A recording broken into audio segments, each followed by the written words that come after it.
Video is so dramatic, showing this heroic rescue on the US 60 in Mesa after a 7-vehicle pileup. We first brought you this as breaking news yesterday morning. It is just amazing no matter how many times you see this. Absolutely. Heroic efforts indeed. There was a Chandler police officer, that's the camera that you're seeing right now from his vantage point, as well as an off-duty Peoria firefighter worked together to pull right there that woman from a burning truck.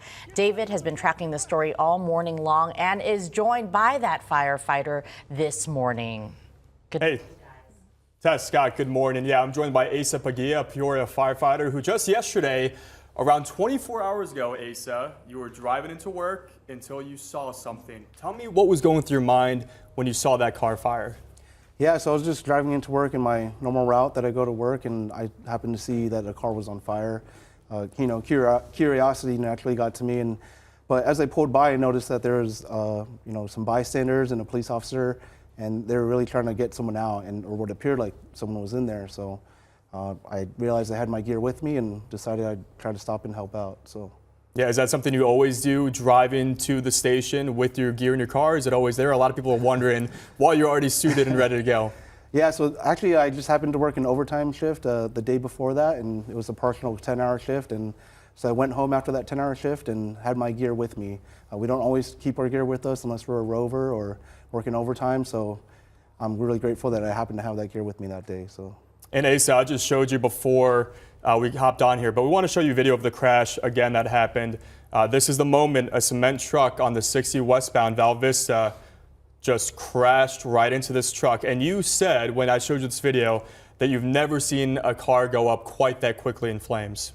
Yeah, a lot of times when people call in a car fire, it's when the car starts to smoke and then eventually catches on fire. And I was really surprised in this video how quickly it caught on fire, and I'm very grateful that the motor officer was there immediately after, and that I was able to be there shortly after too. It was really an unbelievable turn of events. So. Yeah, unbelievable. And when you went up and you saw that car fire, you saw it burning that fast, we want to show you this rescue video again on the screen as well. I mean, how hot was this burning, and how much smoke could you tell the driver was dealing with inside that truck? Yeah, it was definitely pretty hot. I mean, a car fire burns very hot. Imagine like a large bonfire. And so the bystanders and the police officer, they're really trying to make a difference here. And fortunately, I had my gear that gives me some sort of thermal layering protection. And as soon as the window was broken, I'm sure you see like the smoke was billowing out. And she had seconds, I think, in my opinion, that before she could have been totally engulfed or been affected by the smoke inhalation. So, like I said, just grateful we were able to make a difference that day. So.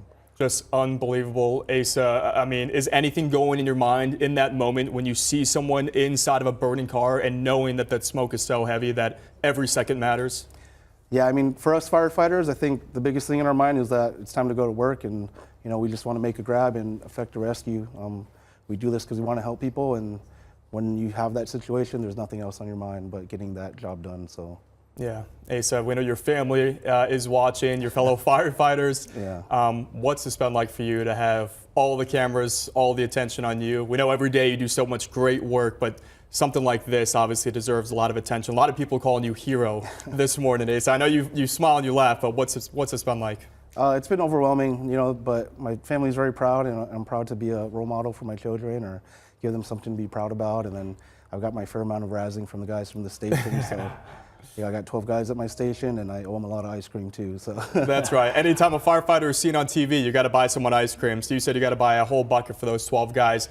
Just last thing, I understand the victim, this driver, has already reached out to your family, wanting to meet you, wanting to say thank you.